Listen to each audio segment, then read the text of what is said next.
Namaste. Welcome to the part 2 of Everyday Spirituality with Mayoori, where I have our special guest, Vineet Pulavaraya. From our first show, we have a recap, a quick introduction of what we captured in the first session. And in this session, we are going to delve deeply into two aspects. The first aspect being the nuances of the Vedic chants, the recitation, the practices, and the relevant points that we need to carry home while being in practice. And the second section be dedicated to the agamas. What are agamas? How do we put this into practice in our everyday life? What are the options that we have to make it more customizable? All of this and much more in today's show. So, welcome Vineet. Thank you for joining. Thank you. And couldn't wait to go deeper into these aspects. And I think we should make a plea together that we will be discussing a lot of points which have to be taken with more aware, sacred approach. Not really make it open to a lot of debates according to different types of principles, perspectives, which are aplenty in nature. So that is our humble request, and be very kind and mindful about your comments on that. Okay. So now, can we just recap the summary Yes, sure. of what we discussed last time about the Vedic chanting? So for the uninitiated, how would you introduce the swaras of the Vedic chanting? Okay, so Vedic chanting, so when we define it, it refers to the recitation of the Vedas. So we are not talking about the mantras from the Vedas, but the Vedas themselves, because the Vedas are in the form of mantras. Right? So can you explain that a little more? So as to reiterate what we saw in the first episode, so the entire cosmos is it's an amalgamation of reverberation, vibrations, right? And it's in the form of akasha. And sound energy is the skeleton to the body we refer to as a cosmos. I even gave an analogy on how every sound has a geometry to it, and a geometry is what consolidates to give the various forms and dimensions of the universe. So by that understanding, so when ancient sages, when they were in penance and when they received various forms of knowledge or truths from the cosmos, they received them in the form of a series of sounds which they envisioned. And that is why they are referred to as mantra drashta, one who envisions a particular truth in a form of a mantra. And these mantras which were received had particular character attributes or characteristics. Right. And that is what reflects as the swaras. So to put it simple, swara basically means the up rising and down falling of the pitch within a recitation. Right. So let's say if we go, let's say the middle pitch is Om. So anything which goes higher in pitch, in respect to pitch, then that Om will be a high pitch, and something which goes lower will be a low pitch. Yeah. So, and you explained the three types of swaras, right? Yes. Udatta, Anudatta, and Swarita. Yes. Yes. And what would that mean quickly for people's reference? Okay, so maybe we can quote an example. So let's say the mantra, let's take Ganana Antva. Yeah. Okay, so let's say the mantra, so let's say it's recited as Om Ganana Antva. So when I say Ga, it's Gana. So you can notice that the Ga goes low. Low, yes. Gana, Om. Let's say Om is the standard. So Om, Ga. So you notice that Ga goes lower. Ganana Antva Ganapati. So when I say Ganapati, that Pa is going high. Right. So if we really, let's say we remove all the aksharas. So if you get a tune, a raw tone, you'll sound something like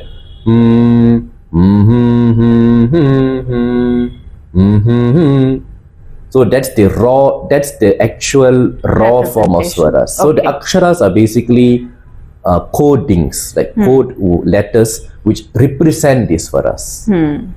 So that is why they say, in fact, Vedas are swaras. So when we talk about Vedic recitation, the utmost importance is the swaras. Because swaras are Vedas. Because in mantra yoga, when we teach, we don't go into the swaras at all, because that is completely the expertise of the Vedic chanting. So for beginners, okay, there are 4 types of Vedas. Okay. So which ones are the ones that they can recite? Are there any restrictions on recitation? What should they chant? What should they not chant? Okay. Again, so when we talk about the 4 Vedas, they are not really distinct forms of Vedas. So as we know, so understanding, again, coming to the genesis, so there were many rishis and even rishikas. Yes. So even the rishis, they come from a wide spectrum of entities. So they included even males and females as well. There's rishis and rishikas. So a lot of them downloaded various forms of truths in these mantras. So when we talk about this is shrutis, that is why the Vedas, they were termed shrutis, because that which was heard. So initially it was an ocean of mantras. The whole Vedas were in the form of an ocean of mantras. So it's to organize that knowledge, Veda Vyasa happened and he edited. So he branched that whole big ocean into 4 or initially 3 divisions. Yes. And the Atharva was added later. Yes, we could say. So again, a lot of different schools of thoughts are there. So initially, the idea is that there were 3 Vedas, Rig, Yajur, Sama, and only Atharva Veda was the mantras of which constitute the Atharva Veda today were included in the Vedas later on. But again, these things are very ancient, right? So every school of thought, every sampradaya has its own explanation. But if we stick to the genesis, then we can stand with the right cognition that these are sound-based knowledge. So it's just like science, which have science as just science. But to facilitate its learning, we branch it. We branch a particular nature of or understanding of science into physics and biology and chemistry. And then within biology, we have several sub-branches, microbiology or etc. So Veda Vyasa did something like that. So the mantras which come in a form of rig meaning a particular verse with a particular number of aksharas, a particular chandas. So when chandas means meter. Meter, yes. Right? Meaning one particular verse will have specific aksharas and it will come to a pause. It wouldn't be in a continuum form. The recitation will actually have like parts by part, like bits by bits. So all the mantras which were in the form of rigs were compiled, and that is what we refer as the Rig Veda. And the mantras which were applicable to rituals, they were, so that is why it's Yajuhu Veda. So those mantras were compiled and it became Yajur Veda. The mantras of the Rig Veda itself, the mantras and Yajuhu itself means like yaga, worship. To perform the rituals, right? Yes. Yagas. And the mantras of the Rig Veda itself, when it was done in a particular sing-song fashion, but not a random sing-song fashion, in a particular Vedic manner, those mantras were compiled as Sama Veda. And those mantras which did not belong to any of these particular groups came under Atharva Veda. So again, there are a lot of mantras which will coexist in all these Vedas. So it will be probably like Purusha Sukta. So it is found in all branches of all 4 Vedas. So you mean to say they are actually the subsets? Yes, because many mantras they come in the form of a rig, and they can also have an attribute which can be applicable to a worship ritual. So they will be found in both Yajur and Rig Veda. And what will be the difference, like in the form of their recitation, the scales, the pitch, or how is it different? So the Vedas are universal regardless of which branch. They always have the swaras. The swaras are fixed. The pronunciations are fixed.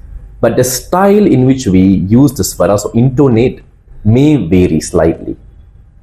Like for example, to give an example, there's a same mantra which will appear in Rig and Yajur Veda. Again, let's use Ganana Antva. So if you are taking Yajur Vedic style, then it will come as Om Ganana Antva Ganapatigum Havamahe Kaving Kavina Mupamashravastamam.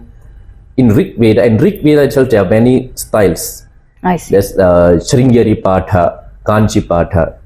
So if we take the Kanchi Patha for the same mantra, it will be recited in Rig Veda as Om Ganana Antva Ganapatim Havamahe. So the How you space it out and how you jump to the next syllable or next akshara makes the style different, right? But the swaras are the same. Like I used Ganapati Gum in Yajur Veda, but it was Ganapatim in Rig Veda. So the Gum rule, that is unique to Yajur Veda, the Krishna Yajur Veda. So like that, the styles vary, but they all have the same swaras. Pronunciation is the same, swaras is the same. And for somebody who is a novice, who's just beginning their journey, this can be a very overwhelming information. So I'm going to try and break it down and stop you at those junctures where we use these nomenclatures. So you said the Kanchi Patha and the Sringeri Patha, right? The lineages. So how does one choose this? How does one choose this is a style with is it because of more authenticity, or is it because of the ease of access? How? So initially, one reason for branching was that also one good thing about branching the Vedas, and each of these 4 Vedas had many branches to it. So every family, so in the ancient traditions, every family was attached to one shakha, one branch of a particular Veda. So they only learned the mantras of that branch of that particular Veda. So in this manner, the Vedas were preserved. It's an ingenious way of preserving the Vedas, because over time, as we approached Kali Yuga, so the capacity of an average individual was too limited to grasp the entire Vedas, which was probably possible back in the earlier ages. So this organization facilitated the process to conserve the Vedas. So there's nothing about being more authentic or less authentic. It's just that according to the tradition in which they are associated or born with. So they will learn those mantras of those branches. So at times, even if they had interest to learn a particular mantra, unless it was belonging to that shakha in which their family tradition is attached to, then they would not, was not their dharma to learn some other mantra. So dharma is basically, it is not your right to learn. Yes, or your duty. Or your duty. Yes, basically. Because if you leave because you are given the task to learn this particular branch and to preserve it and to teach it. So without doing that, if you jump to some other branch, then that will lead to the extinction of a lot of shakas, which has happened, unfortunately. Right. So whatever we have is already like a remnant of the things that existed as a whole, much larger in its scope, right? Yes. I see. That makes sense. Yes. In fact, they say that we have lost about what we have today is only 10% of the actual ocean.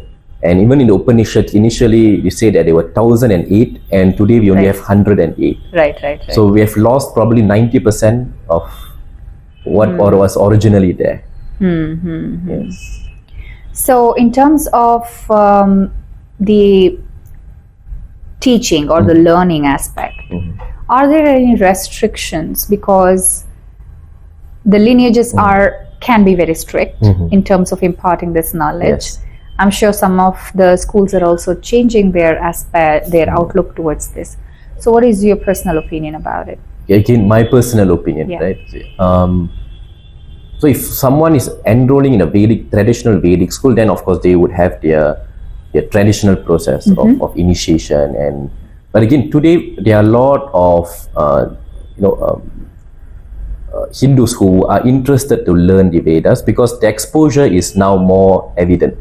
Right. You have internet, YouTube is there. So a lot of people want to learn it, but they they may be, they might not have the priority to fully enroll in a Vedic school. Right. Yeah, so we have to understand the situation of today, right? Back in the days, this was done as a profession. Teaching the Vedas was done as a profession, and those who taught Vedas were supported by the kings. Yes. But today situation is There were different. patrons. Yes. A lot of when a lot of people who are learning the Vedas are learning out of interest, and they can't give a full lifelong commitment to it. But that interest is good because it enables everyone to get A glimpse. a glimpse of that beauty, and it is the crux of the society. It's something, everything that we have in Hinduism comes from the principles which are laid in the Vedas. So, and right now we can't apply the ancient rules because everyone has access to listening the Vedas. Just YouTube, any form of mantra can be just, you can access it. So when that is the scenario today, it is important that we provide a guidance for people to learn. Right. Because a lot of these resources, they recite Vedas in a sing-song manner, they add music to it. So yes, this was my next question. Yes. What are the inflexibilities, not from an assumed superiority, not even from something that was given and handed over? What could be the reason, potential reason for it to not lose its potency, perhaps? So not to allow the dilution of it. Yes. Right? Yes, exactly. Because again, in contrast to other form of mantras which were composed, maybe the Vedas is a direct representation of what was there in the cosmos. So that is why we can't make it human centric. We can't add tunes to it as we like, because it is already in a particular way. It has a particular waveform, a particular geometry to it. So we have to just recite it as it is. So this is, to make it very clear, this is applicable only to the Vedic mantras. Yes, per only se, the Vedic right? mantra, only the Vedas. Anything with swaras are from the Vedas. Yes. So And there are lots of excerpts that we use even in the Shanti mantras or the invocations, right? Are they good to go for different type of musical renditions? if that Shanti mantra is from the Vedas, then no. Technically, no. Yes. Okay. Yes, but there are a lot of other forms of Shanti mantras which come in the form of shlokas. So they can be very well, you can add music, you can sing it in any form that you like. But if the mantras are if the mantras are part of the Vedas, then strictly, yes. Even some strict scholars even do not encourage them to use Shruti box, because for them Vedas are Shruti. Right. So to tune it, so many people when they do group recitation, they use a Shruti box or Tanpura to align to that one Shruti. So when some strict scholars even do this, would not encourage that, because for them Vedas are Shrutis, so you cannot add or remove anything. It's raw. It's just raw and pure as it is. Okay, I gather that. It's because initially, I think we had a conversation regarding that, right? Yeah. There were some mantras. I come from the school of philosophy that anything which is very potent should not be feared, right? Yes. So there are two sides to it. Because of the replicability and adaptation and appreciation of these things into different types of musical backgrounds, there is a growing interest, right?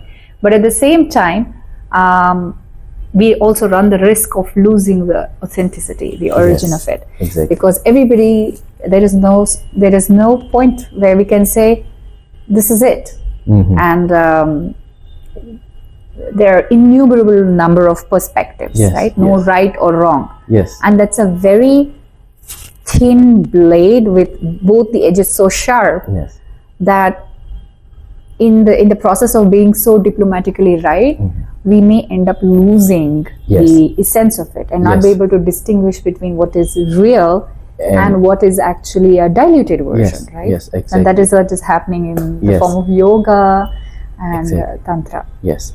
Yes, exactly, and that's important because the Vedic recitation, the way we intone it, that itself it's unique. So when we just for personal interest, when we start adding music to all these recitations, then we lose as what you said, we lose the authenticity. Right. It's unique by itself.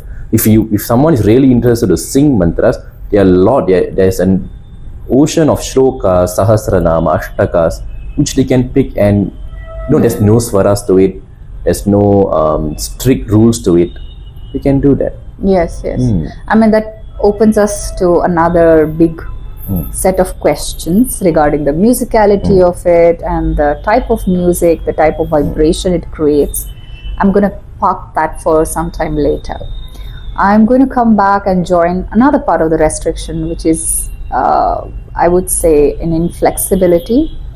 There are some lineages which don't teach women. And I know that this is not a right approach, because there have been rishikas who were equal consorts of the rishis, if not more, or independent in their own accord. What is your take on it, and how are you breaking this barrier? And I know that you are, which is why I'm asking this question. Yes, okay. Yes, so I understand, because even now that belief is very much prevalent, that women should not learn this, and a lot of my students are females, because naturally they show more interest towards these traditions. So again, there's, from what I understand, there is no actual Shastra Pramana to this. When I say Shastra Pramana, meaning from the Shrutis. So the Vedas, Upanishads do not give these rules. These statements are vaguely found in other forms of commentaries. Or Smritis. Yes. So in my opinion, that will be specific to maybe a school of thought, but it cannot be made universal. Right. So let us say someone is learning from this tradition, this parampara. If that parampara dictates that, then of course they may have to follow that, because we have to respect that tradition. They may have various reasons to it, and we respect that, but those rules of prohibition, in my opinion, it cannot be made universal. They can't dictate and make it a universal law that every tradition should submit to that. Because these, again, as I said, these are things which are very ancient, and no one follows every reference point which is given in the scriptures. No one is following that. So let us say in the ancient times, males were the ones who were reciting. So my question is, let us say females are not qualified. Today, on contemporary, which male is qualified to even learn the Vedas? None of us are like the ancient rishis. We don't fully live their lifestyles, right?